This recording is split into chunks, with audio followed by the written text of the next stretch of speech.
Lucas capítulo 1, do verso 46 até o verso 55. Então disse Maria: a minha alma engrandece ao Senhor e o meu espírito se alegrou em Deus meu Salvador, porque contemplou na humildade da sua serva. Pois desde agora todas as gerações me considerarão bem-aventurada, porque o poderoso me fez grandes coisas. Santo é o seu nome. A sua misericórdia vai de geração em geração sobre os que o temem. Agiu com o seu braço valorosamente, dispersou os que no coração alimentavam pensamentos soberbos. Derribou do seu trono os poderosos e exaltou os humildes. Encheu de bens os famintos e despediu vazios os ricos. Amparou a Israel, seu servo, a fim de lembrar-se da sua misericórdia a favor de Abraão e de sua descendência para sempre, como prometera aos nossos pais. Vamos orar? Senhor, mais uma vez queremos te dar graças pela bênção de poder te prestar culto, de te adorar, de cantar louvores ao teu nome, de te oferecer aquilo que só o Senhor é digno de receber. Queremos te dar graças por termos a tua palavra para a nossa instrução. Ajuda-nos a considerá-la e que as verdades do teu livro santo possam ser entendidas por nós e não apenas o nosso entendimento possa compreender aquilo que vamos comentar, mas que teu Espírito aplique aos nossos corações as lições que iremos compartilhar nesta manhã. Abençoa cada mãe aqui presente. Queremos te agradecer por esta dádiva tão especial, a maternidade, e que a cada dia o Senhor possa instruí-las, orientá-las, estimulá-las para que possam desempenhar esse ministério dado por ti, de tal forma que o teu nome seja glorificado. É no nome do Senhor Jesus que nós te oramos. Amém. Irmãos, há muitas mulheres na Bíblia de reconhecida piedade, mas sem medo de errar. Nós podemos colocar Maria entre aquelas mulheres que nós encontramos nas Escrituras como um notável exemplo de vida espiritual, e especialmente no que diz respeito ao exercício desse dom tão especial que é o dom da maternidade. Maria, como mãe, sem sombra de dúvidas, é um exemplo inspirador. E é isso que eu queria compartilhar, principalmente com as mães. O exemplo da mãe de Jesus, para que as mães da nossa igreja possam relembrar essas verdades, e não apenas relembrar essas verdades, mas possam ser estimuladas a continuar a carreira nessa tarefa de ser mãe, de forma que o nome do Senhor seja glorificado através do cumprimento das responsabilidades envolvidas nesse ministério que Deus estabeleceu para algumas mulheres, porque nem todas as mulheres terão a graça da maternidade. Mas antes de ver as duas lições que eu gostaria de compartilhar com as mães, nós precisamos nos desvencilhar de alguns equívocos relacionados com a figura de Maria, e que estão presentes aí, esses equívocos, no imaginário popular. O primeiro equívoco é esse aqui, ó. Maria, rigorosamente, não é a mãe de Deus. Deus não tem mãe. E até há um trocadilho, né? Jesus, como divino, como Deus, não tem mãe. E Jesus, como homem, não tem pai. É isso que a Bíblia nos ensina. Quando surgiu esse engano?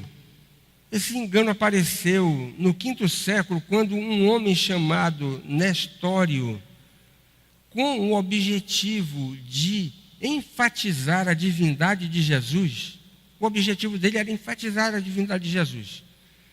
E ele então usou um termo que já era conhecido, não foi ele que cunhou, um termo grego chamado, que diz Theotokos, mãe de Deus, para se referir à genitora de Jesus. Isso causou uma confusão muito grande, a tal ponto de gerar esse engano, esse equívoco a respeito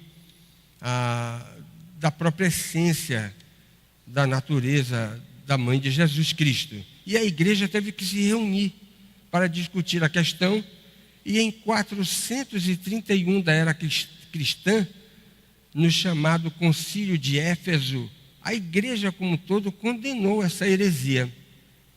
É interessante como no 5º século nós temos a condenação dessa heresia, e a própria igreja, ao longo da história, parece que voltou e continua usando, você observa, essa mesma expressão de forma completamente desautorizada, né, do ponto de vista bíblico. Maria não é a mãe de Deus. Maria também não permaneceu virgem perpetuamente. Um outro equívoco. Há textos apócrifos, você não tem esse ensino na Bíblia. Tem textos apócrifos que defendem que após o nascimento de Jesus, Maria permaneceu virgem de forma miraculosa. Isso é uma lenda, porque segundo os evangelhos, ela teve vários filhos depois de Jesus Cristo.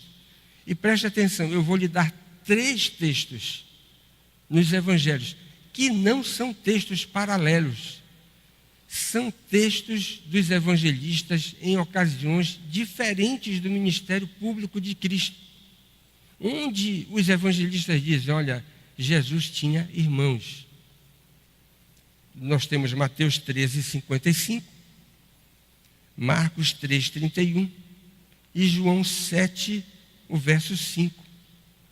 Você tem essas indicações. Mas, irmãos, só esses 3 textos já jogariam uma pá de cal nessa história. Mas tem um 4, que está em Marcos 6, o verso 3, quando você tem a informação de que Maria e José tiveram pelo menos 6 outros filhos. Porque Marcos 6,3 apresenta 4 irmãos de Jesus. E o texto diz, e outras irmãs. Se está no plural, pelo menos são 2. Então você tem 6 irmãos. No mínimo Jesus teve 6 irmãos. E ele era o primogênito da relação de Maria e José. Então, Maria não permaneceu virgem perpetuamente. Terceiro equívoco, Maria não era uma mulher imaculada.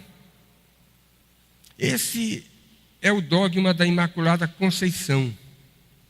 E a gente não entende muito bem o que significa isso. Esse dogma foi promulgado pelo Papa Pio IX. E olha que coisa interessante, tardiamente. Já pensou a igreja passar 19 séculos sem defender esse tipo de coisa? E em 1854, é isso mesmo, século XIX, 1854, o Papa Pio IX promulgou esse dogma. E o que é que significa?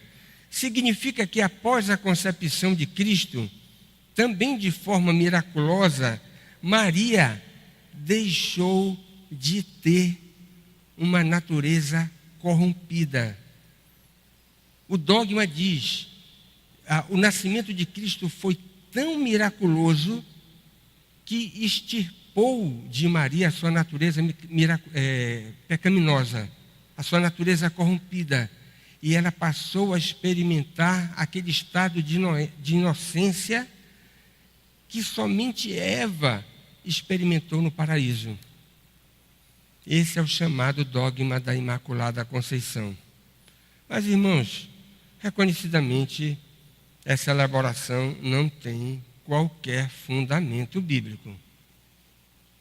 E o quarto e último equívoco: Maria não foi assunta aos céus. Essa é uma lenda que remonta ao IV século, mas que foi promulgada como dogma pelo Papa Pio XII só em 1950. É isso mesmo que você está ouvindo. Recentemente, um pouco mais de 60 anos. 1950, a Igreja Romana promulgou o dogma de que Maria foi assunta aos céus, assim como foi Jesus. Não há qualquer prova histórica, não há qualquer indicação bíblica, não há qualquer indicador consistente que confirme essa elaboração. Não há qualquer fundamento para que alguém sustente isso. Mas, irmãos, apesar de todos esses enganos, todos esses equívocos, a gente não pode deixar de reconhecer que a história de Maria nos evangelhos nos ajuda a entender um pouco da sua espiritualidade e a tirar lições para as mães que estão sendo homenageadas no dia de hoje. Eu quero ver 2 lições da vida de Maria para as mães. A primeira delas é essa aqui, ó. Maria foi uma mãe crente.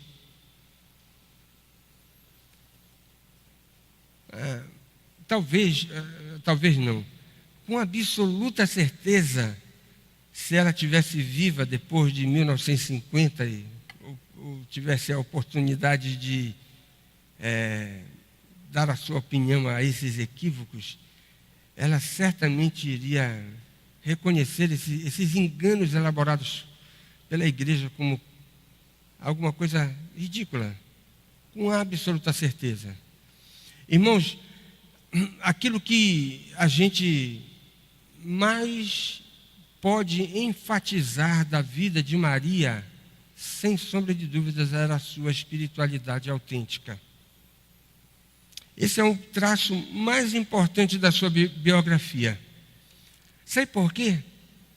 A Bíblia nos diz que aquela mulher, ela foi escolhida para pertencer a Deus, fazer parte da família de Deus, ser uma crente, antes da fundação do mundo. Ela era uma eleita, mas num dado momento da sua história, ela também decidiu e disse: olha, Yahvé vai ser o meu Senhor. Ela passou por essa experiência. E havia muitos fatores que poderiam levá-la à incredulidade. Talvez a gente poderia dizer assim: olha, tudo na vida dessa jovem concorria para que ela fosse uma mulher incrédula. Mas ela foi crente. E a sua história nos mostra traços da sua espiritualidade, traços dignos de serem imitados. O primeiro traço é esse aqui, ó.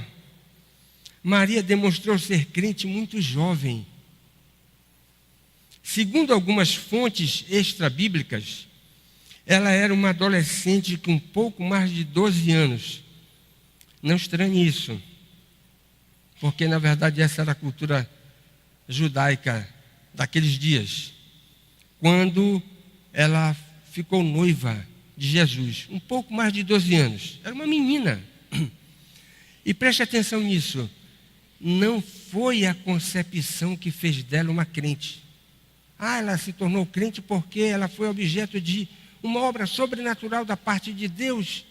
Agora, uma concepção produzida pelo Espírito Santo e depois daquela experiência é que ela se tornou crente. Não. O texto de Lucas capítulo 1, verso 38 diz: então disse Maria, quando ela teve a experiência com o anjo, ela disse: aqui está a serva do Senhor, que se cumpra em mim conforme a tua palavra. Aquela mulher já estava firmada, mesmo sendo muito nova. Se essa informação está correta, imagine uma menina de 13 anos, com uma profissão de fé dessa natureza. Eu vou abrir meu coração aqui para vocês. Uma das coisas que mais me aborrece é quando eu ouço o seguinte: olha, não, é jovem. Aí vou usar o verbo do Irineu. Não, é jovem. E aí, uma espiritualidade mulambenta, né? Jovem. Olha, isso me aborrece. Eu já fui jovem. E eu não, pela graça de Deus, eu não professei uma fé. E não era mulambento, né? Então, esse negócio de que é jovem não, viver um estilo de uma fé relaxada, não justifica. Não justifica. Ninguém pode dizer: olha, porque eu sou jovem, eu não vou levar uma vida consagrada. A idade não tem nada a ver com consagração. Consagração a gente decide. É questão de honestidade com Deus. Não é? Não é idade. Então, a idade não faz com que ninguém tenha justificativa para não viver uma vida séria com Deus. A idade não é justificativa para isso. E olha, não apenas isso. Abra lá Lucas 1, verso 46 a verso 55, é o texto que eu li. O cântico de Maria, o chamado Magnificat, que ela compôs após a sua concepção. Imagina essa mocinha com 13 anos escrevendo um negócio desse. A gente é de corar de vergonha, não é verdade? Uma jovem de 13 anos escrever um poema dessa natureza, com uma compreensão espiritual desse nível, é para a gente respeitar que aquela mocinha que foi escolhida certamente a dedo por Deus para ser a genitora de Cristo, era uma jovem reconhecidamente com uma espiritualidade digna de ser honrada. Mas a segunda coisa de Maria, ela confirmou ser crente no meio de um mundo ímpio.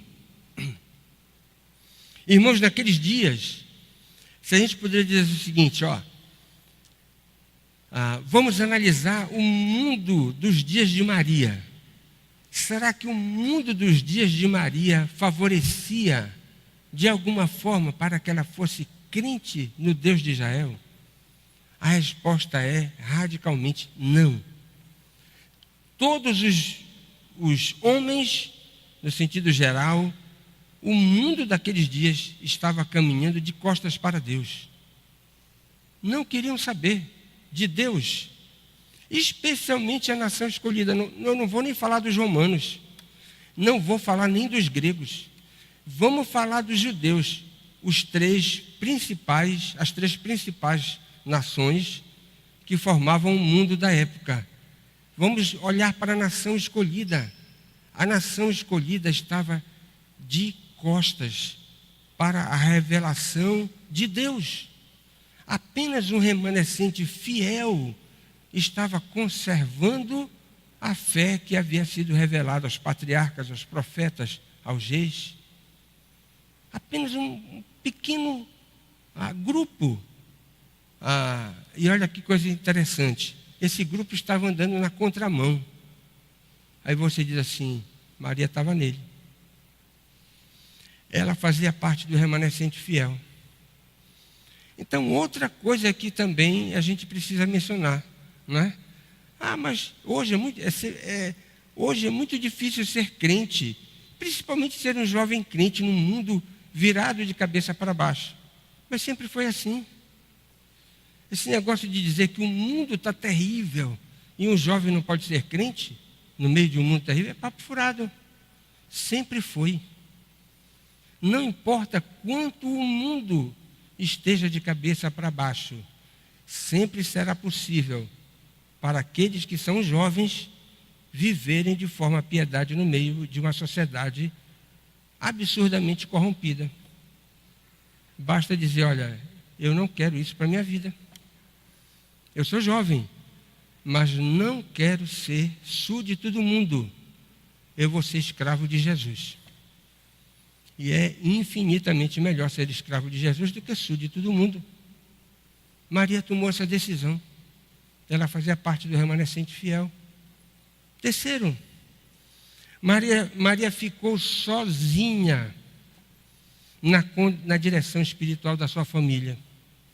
Olha lá, todas as evidências apontam para a morte de José muito antes de Jesus começar o seu ministério público. Ele desaparece da história bíblica após o relato da infância de Cristo.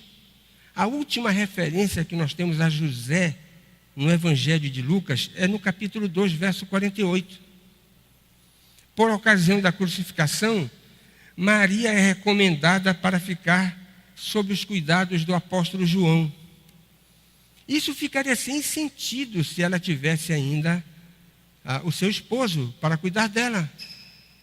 Mas todas as indicações apontam para a morte de José, num dado momento entre os 12 anos de Jesus e os 30 anos do início do seu ministério terreno. Ela ficou sozinha. Mas ela continuou crente. Também, olha, presta atenção, não é desculpa para uma mulher que perdeu o marido, ou o marido diz, olha, eu não quero mais, a família vai embora, né? E a mulher ficou sozinha.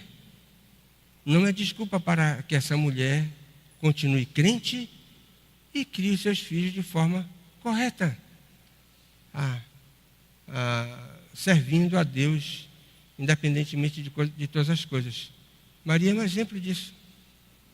E por último, Maria teve que lidar com a maioria dos filhos incrédulos, mas não abandonou a fé. Olha que coisa interessante. Segundo o Evangelho de João, se Jesus teve mais 6 irmãos, todos eles não criam que o primogênito era o Messias. Está lá em João 7, verso 5, você tem isso lá. Os irmãos de Jesus não criam nele durante o seu ministério terreno. E é provável que eles tenham se convertido apenas após a ressurreição. Porque Atos, capítulo 1, verso 14, você tem essa indicação de que os irmãos de Jesus estão reunidos agora com a igreja. E preste atenção, não é fácil para uma mãe lidar com essa situação. Né? Jesus, o primogênito crente, e agora começa o seu ministério terreno e todos os seus irmãos não compartilham da convicção de que ele é o Messias escolhido. Maria não tinha dúvida disso. E nós podemos até imaginar as dificuldades, as pressões que ela própria deve ter recebido por parte dos outros filhos que ainda não tinham se convertido. Mas ela permaneceu firme. Maria perseverou até o fim. E parece que foi agraciada com a bênção da conversão dos seus outros filhos incrédulos. Tiago foi líder da igreja em Jerusalém e é aquele que escreve a epístola que leva o seu nome no Novo Testamento. Irmãos, todas essas indicações nos mostram uma trajetória maravilhosa da experiência espiritual dessa mãe, e que deve servir como inspiração para todos nós. A segunda lição é que ela foi uma mãe zelosa. Apesar das pouquíssimas referências à sua pessoa nos evangelhos, sem sombra de dúvidas, nós podemos afirmar que o zelo não poderia deixar de ser, né? O zelo para com as coisas ordinárias e para com as coisas de Deus foi um traço marcante da espiritualidade daquela mulher. Porque, a bem da verdade, né? Espiritualidade que se preza, que não é zelosa, parece ser uma contradição irresolvível, né? Não, o camarada é muito crente, mas ele é irresponsável nas coisas ordinárias. Onde está esse muito crente irresponsável nas coisas ordinárias? Uma interrogação, né? Muito crente deve ser muito responsável nas suas ocupações, nos seus trabalhos, né? Na esfera ordinária. Não, o camarada é muito crente, mas ele é irresponsável nas coisas espirituais. Como assim? Pior, né? Não existe a possibilidade de você resolver uma equação dessa. Impossível. Então, preste atenção. Espiritualidade digna desse nome tem que demonstrar zelo, tanto nas coisas ordinárias quanto nas coisas espirituais. E essa é uma grande lição que nós tiramos da vida de Maria. O seu cuidado com o primogênito nos mostra que ela foi uma mulher responsável. O primeiro filho é geralmente a gestação mais complicada e o parto mais difícil. Maria teve Jesus em condições extremamente precárias, nós sabemos de todos os detalhes que os evangelhos nos mostram. Mas ela aparece cuidando dele, quando da visita dos pastores, conforme o evangelista Lucas registra no capítulo 2, no verso 7. É interessante, naquela cena dos primeiros homens que visitaram o recém-nascido, aquele que havia sido escolhido por Deus para ser o Messias. Na cena dos pastores, Maria aparece cuidando do menino, exercendo a sua responsabilidade como mãe. E novamente, algum tempo depois, talvez alguns meses depois, ao ser visitada pelos magos, novamente Lucas nos dá uma fotografia daquele momento, com a chegada daqueles homens que eram sábios, tinham influência e riqueza para visitarem o recém-nascido rei dos judeus. E novamente a fotografia que Lucas nos dá é de Maria cuidando do menino. O capítulo 2, o verso 11. No que diz respeito à sua responsabilidade espiritual, nós podemos observar o seguinte: quem recebeu a revelação do nome que deveria ser dado ao menino foi Maria. E uma revelação pessoal que ela teve sozinha naquele encontro indescritível com o anjo Gabriel. Se ela recebeu a revelação do nome, e na tradição judaica era o pai que dava o nome para o menino, ela compartilhou com José, e a sua influência espiritual determinou que o menino fosse registrado com o nome de Jesus. Esse é um traço do seu compromisso verdadeiramente com as coisas de Deus. Você tem isso em Lucas capítulo 2, verso 21. E depois de 40 dias, o menino foi consagrado. O primogênito de toda a família judia e família crente, todo primogênito era consagrado a Deus. Esse era o costume que você tem, segundo a revelação do Antigo Testamento. E essa consagração era feita com uma espécie de compartilhar, uma vez que aqueles que consagravam os seus primogênitos ofereciam a Deus os seus sacrifícios E você vai ver em Lucas capítulo 2, verso 22, os pais de Jesus cumprindo essas determinações da própria lei. Portanto, você não tem nem na esfera ordinária, nem na esfera espiritual, Maria, como mãe, agindo de forma irresponsável. Ela é zelosa. E você pode observar através dessas citações que eu mencionei. A sua preocupação com o adolescente desaparecido mostra a sua notável afeição. Aos 12 anos, quando a família foi a Jerusalém adorar, Jesus permaneceu no templo.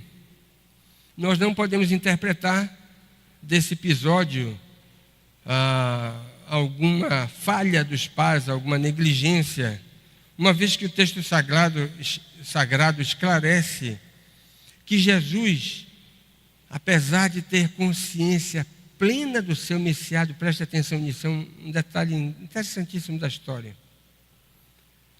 Jesus, aos 12 anos, tinha plena consciência de que ele era o Messias, mas ele não era estranho.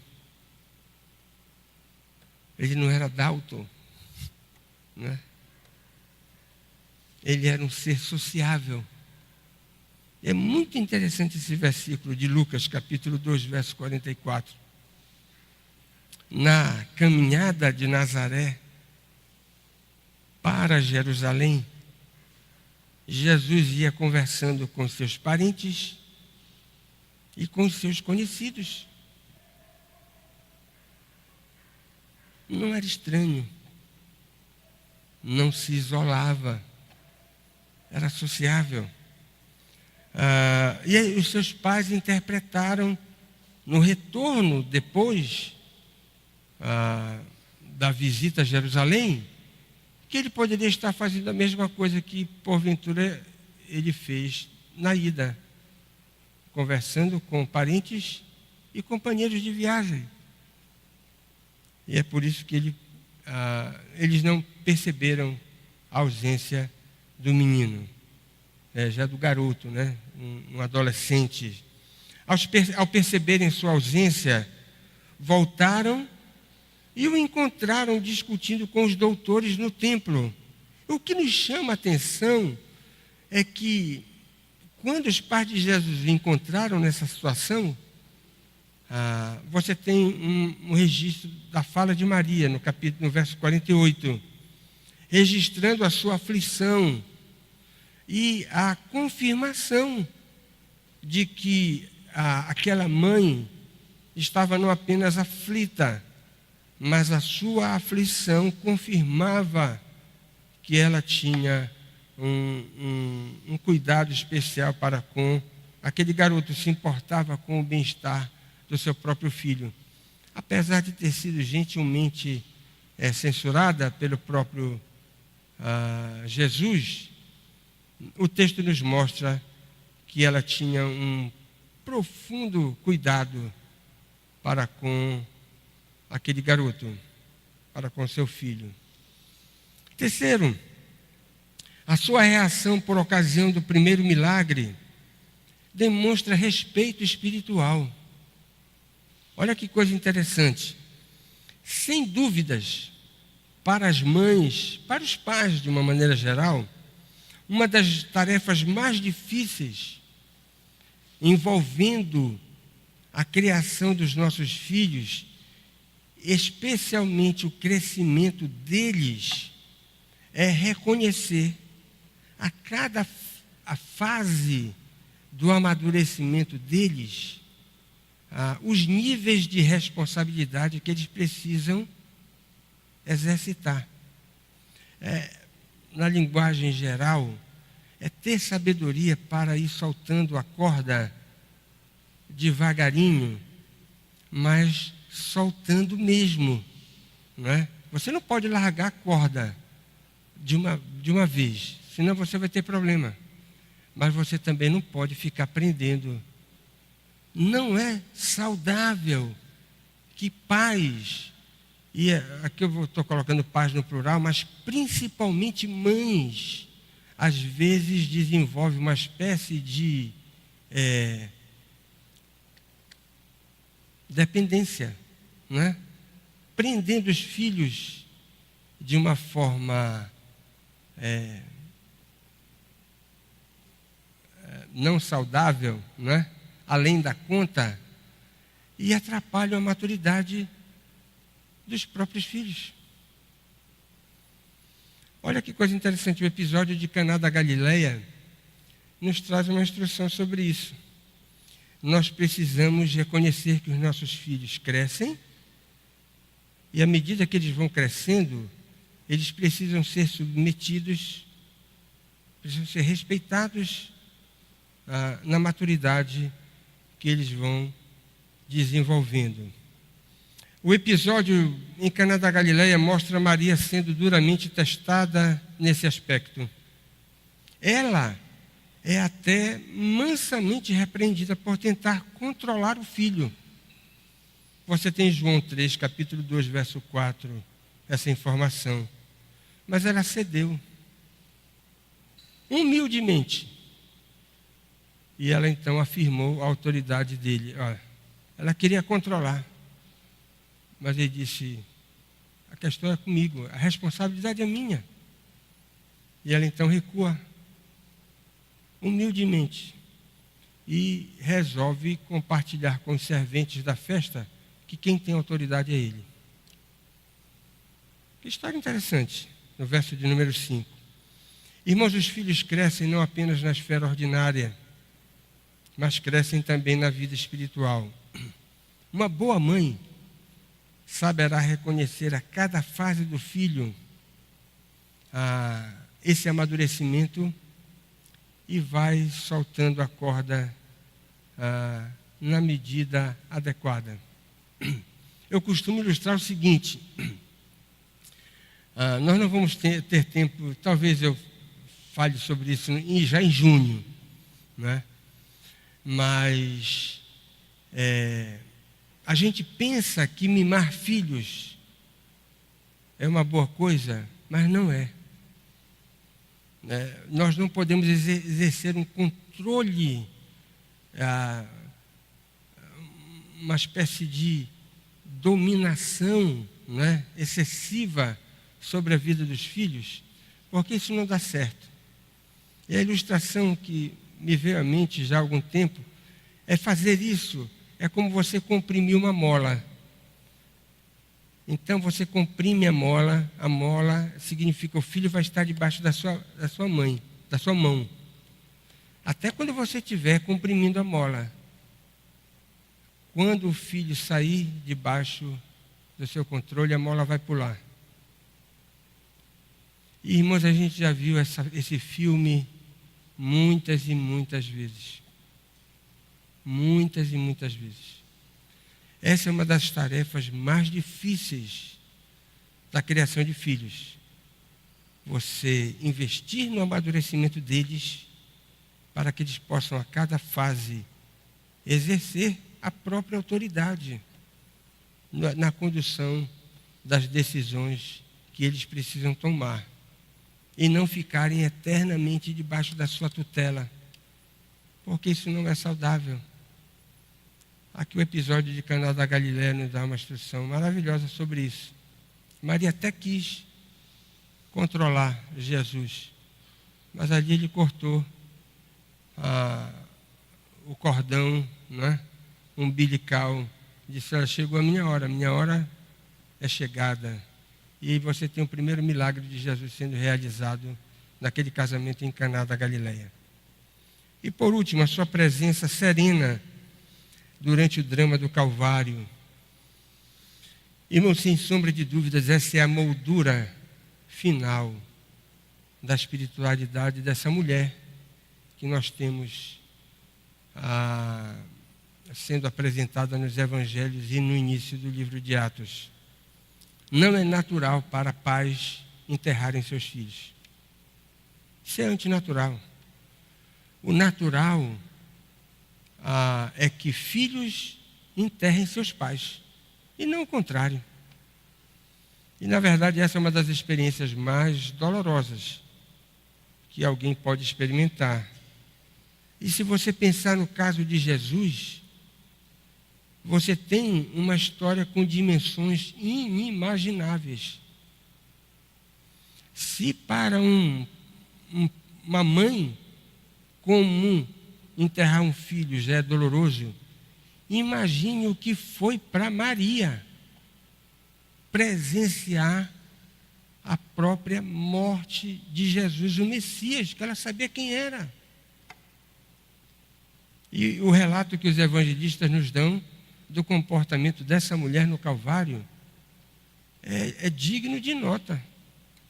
Ela não é uma mulher desesperada, ela não é uma mulher que agora perdeu o controle, né, das suas emoções. Nós não vemos Maria enlouquecida naquele momento. Ela está serena. Ela sabe que ela está debaixo da vontade de Deus. Não cabe desespero para aquela ocasião. É o que os evangelistas nos dizem. João registra que aquela senhora acompanhou tudo. Acompanhou tudo. João, capítulo 19, versos 26 e 27. E olha que coisa interessante. Você diz assim, olha, Maria foi surpreendida por aquele golpe. Não. Ela foi avisada disso antes, por ocasião da própria concepção. E depois que ela recebeu a profecia de Simeão, lá durante o templo, no capítulo 2, verso 35, quando Jesus ainda era bebê. Simeão disse para ela, uma espada vai traspassar a tua alma. Aquilo deve ter ficado na mente de Maria. Então, se ela foi avisada, quando chegou a hora dela experimentar uma espada traspassando a sua alma, ela teve um comportamento sereno, diante daquele sofrimento inimaginável. Irmãos, essa era uma dor que a gente pode dizer assim, humanamente insuportável. Mas qual é a explicação para que aquela mulher, diante daquele quadro que foi o maior espetáculo já experimentado na face da terra, tivesse um comportamento digno de nota, digno de elogios, um comportamento sereno? Só tem uma explicação. De fato, Maria era uma mulher cheia de graça. Então a explicação está aí. Nós só conseguiremos suportar as dores que a vida nos obriga a experimentar se nós tivermos a graça de Deus numa medida superlativa. A explicação da serenidade de Maria é que ela era uma mulher cheia de graça. Irmãos, cuidado com o primogênito, preocupação com o adolescente que se perdeu. A sua reação por ocasião do primeiro milagre, dando autonomia para o filho, reconhecendo o seu amadurecimento, e a sua presença serena por ocasião do seu sepultamento, são traços que apontam de forma maravilhosa para o zelo que aquela mulher demonstrou no exercício da sua missão de mãe. Deixa eu fazer duas perguntas aqui para você. Quem aqui conhece uma mãe jovem que ficou sozinha muito cedo, mas perseverou na fé? Uma mãe jovem crente, você conhece alguém? Uma mãe jovem crente que ficou viúva bem cedo, bem nova, mas ficou firme na fé e perseverou. Conhece alguém? Maria foi assim. O fato de uma mulher ficar sozinha não é justificativa para que se desvie da fé. Segunda coisa, qual é o traço que mais lhe impressiona na espiritualidade de Maria como mãe? Que traço mais fala profundamente ao seu coração? Procure perseguir, a fim de que você seja também confirmado por Deus e possa dizer assim: olha, eu consegui suportar tudo isso porque a graça de Deus esteve me dando forças. Que esse seja o seu testemunho até o final dos seus dias. E é isso que Deus quer. Deus eterno, nós queremos te agradecer pela bênção de ter a tua palavra. Pedimos que o Senhor nos ajude a guardar esses ensinamentos. Mas, Senhor, queremos te pedir humildemente, muito mais do que isso, que nós possamos colocá-los em prática, para que o teu nome seja glorificado, até quando o Senhor permitir que estejamos aqui neste mundo. Leva-nos em paz para os nossos lares, traze-nos à noite novamente para ouvirmos a tua palavra. No nome do Senhor Jesus é que nós te oramos. Amém.